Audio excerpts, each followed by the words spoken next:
Ashama harka fuunii daawwattoota keenya akkam nagaa keessanii har'a qophii tokko qabadhee isiniif dhiyaadheera mata dureen sammuu ija mukichaa. Ija mukichaa isa hundarra xinnaatudha. Ijoollee waa'ee sanaaf gaafa yaaddanii waa'ee Yesuus Kiristoos waa'ee amantii irratti nu barsiisedha. Gara sagantaa keenyatti darbina. Sagantaan keenya inni duraa eebba manguddoolee faarfannaa fi duqqisadha. Sagantaa keenya wajjiniin turtii gaarii.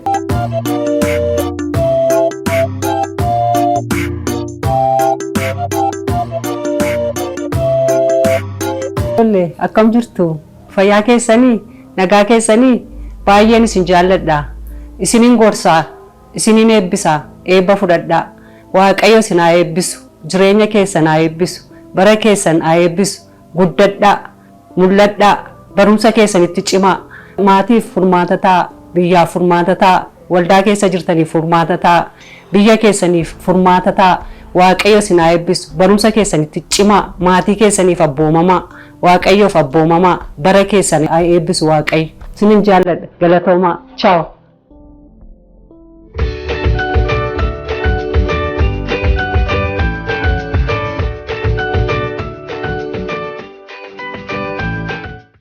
Wallaaluun haa ga'u.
Ijoollee akkam jirtu nagaa keessanii ambaay'ee nagaa kodha ara luqqisha qabadhee isiniif dhiyaadheera. Innis iddoo inni argamu macaafa fakkeenyaa boqonnaa 6 lakkoofsa 20 akkana jedha.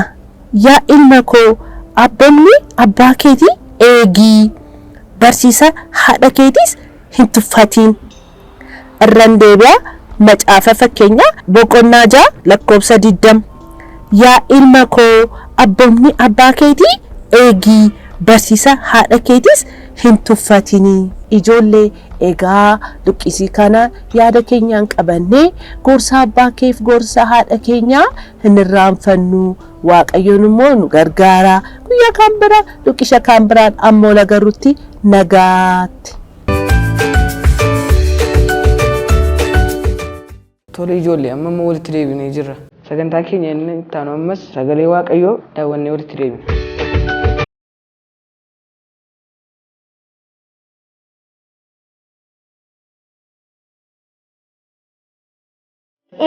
Ijoollee yaa ijoollee kottaa dubbii Waaqayyoo dhaga'a.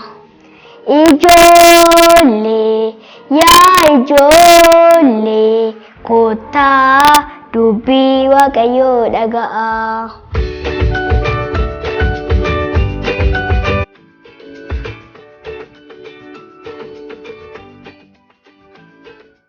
Qeerransoo. Akkami? Naguma. Maqaan kee namatti tola qeerransoo. Dhugaamo. Qeerransatu duruu. Sirrii. Akkam? Nagaa kodha. Barachuu dhufteer. Eeno.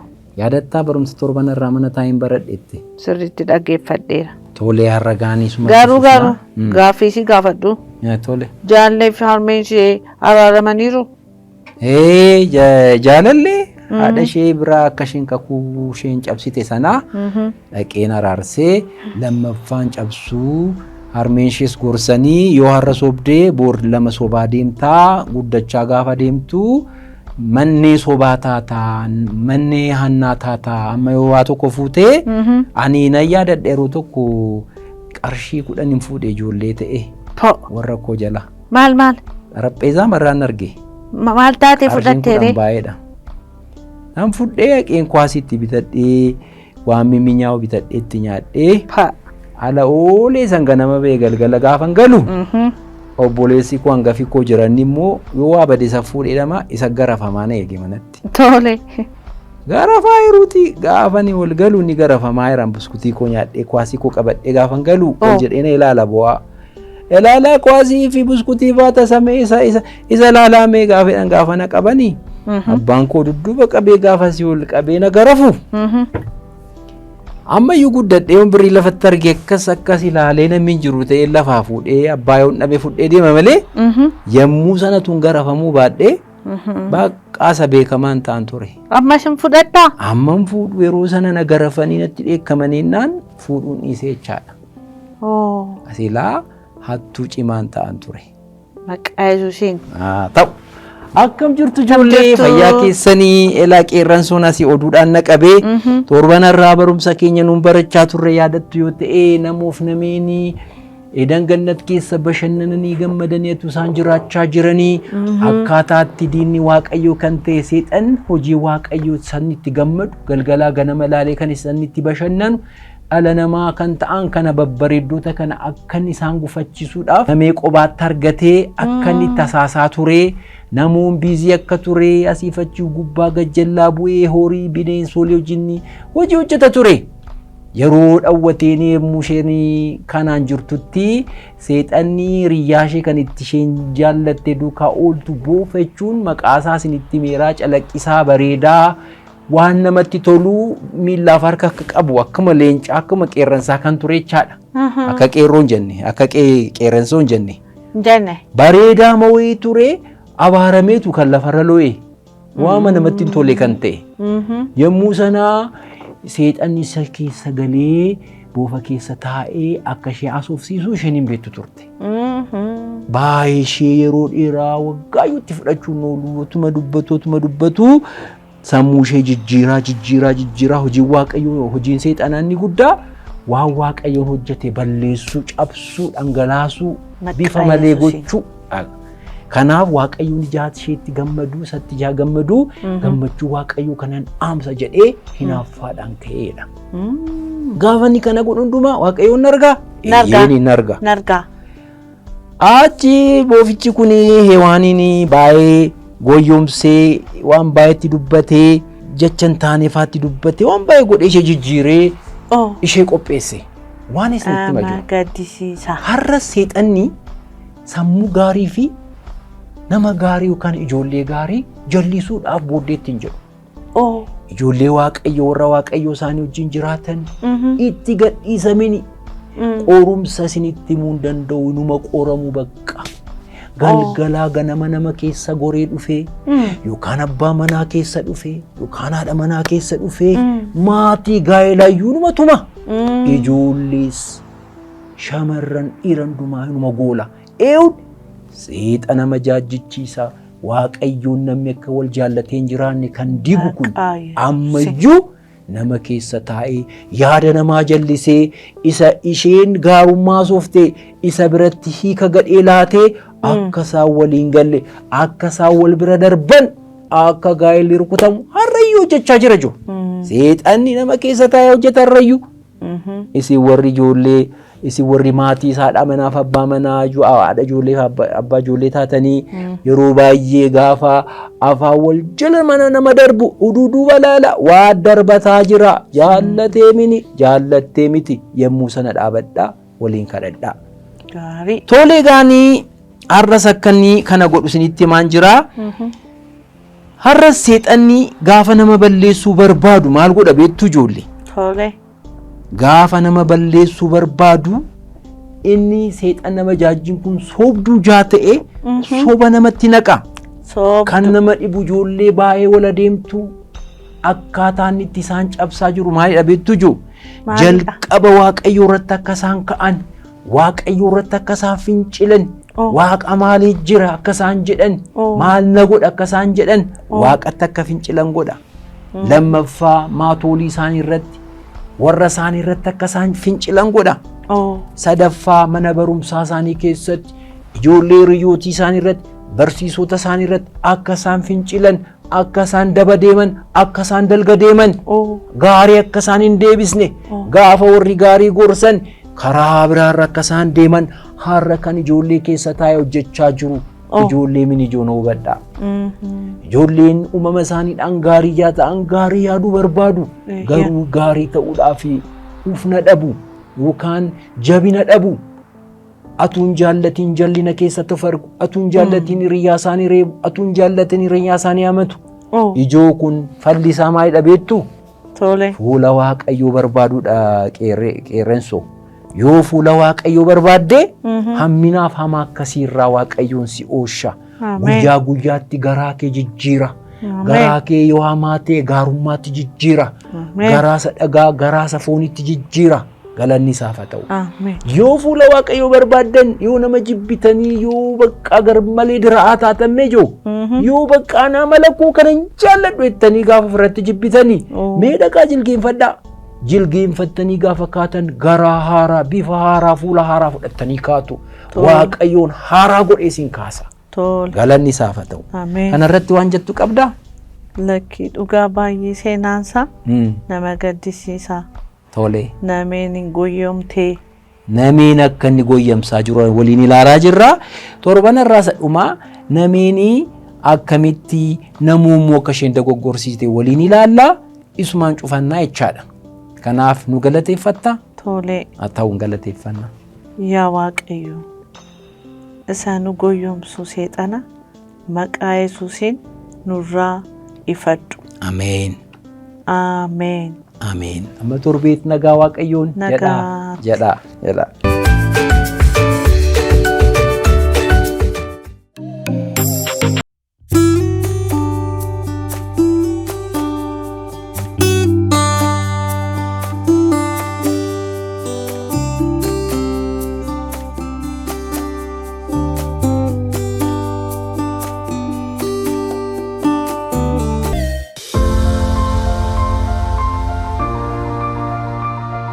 Naman dhibu wayinni ija kana baay'ee nama dhiba.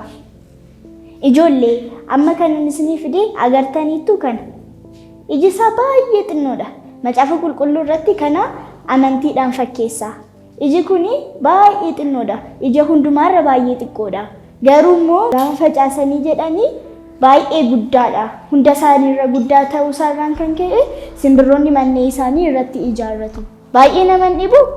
Waa'een ija kanaa baay'ee nama dhiba. Akka kana garuu xinnoo ta'ee akkamittiin akka inni guddatu baay'ee nama dhiba. Ija kana keessa kan jiru amantiidha jechuudha.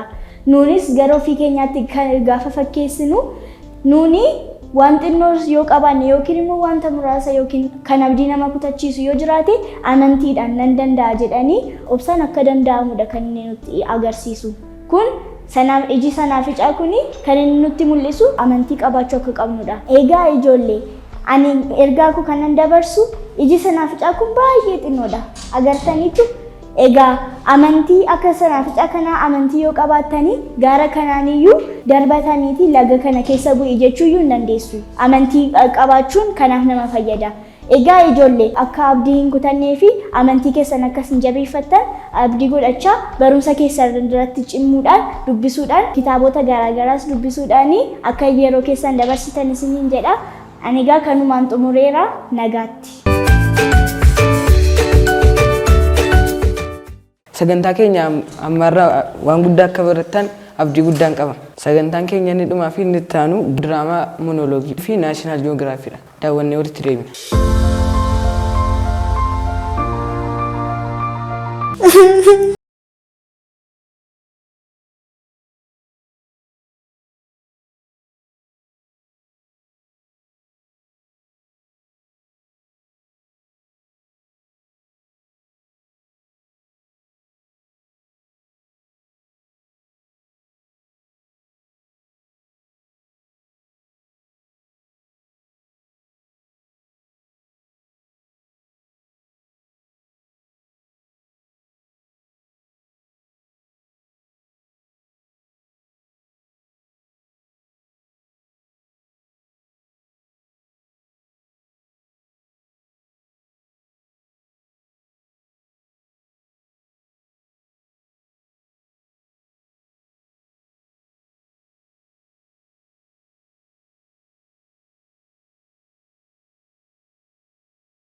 We're going to the aquarium.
Fishy, come on. Come on. Oh, the awful one. Oh, that one's so ugly.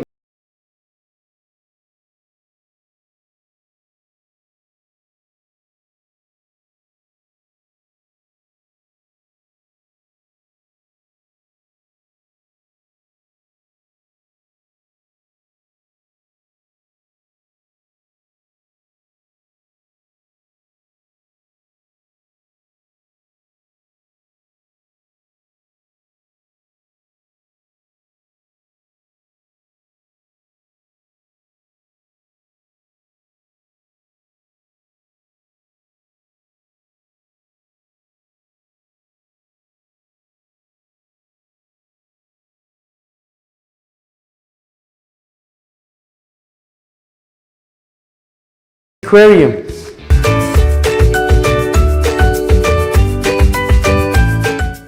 Qophiin keenya haala gaarii tufaan jiruuf nu daawwadha.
Oh my god. I never thought they were gonna be this big though, seriously. They're really big. Like they're too big, bro. I didn't expect them to be this big. I know they're big, but bro, come on, not this big. This one's stuck, for real. He's stuck in the vase, I guess. Man. This is the most gross creature I've ever seen right now. Like, it's so scary. Really scary. Now, I don't want to even see a snake after now. That's the most scariest eel I ever seen, for real. Eels among fish. This eel is stuck inside the vase. We round up. Tole egaa kabajamtoota keenya qophiin keenya qophii bareedaa waan tureef hundi keessan nu daawwadhaa eessallee naqina.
torbee amma wal arginu amma itti faarfannaa tokko ni saffeera nagaatti.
Mukichaa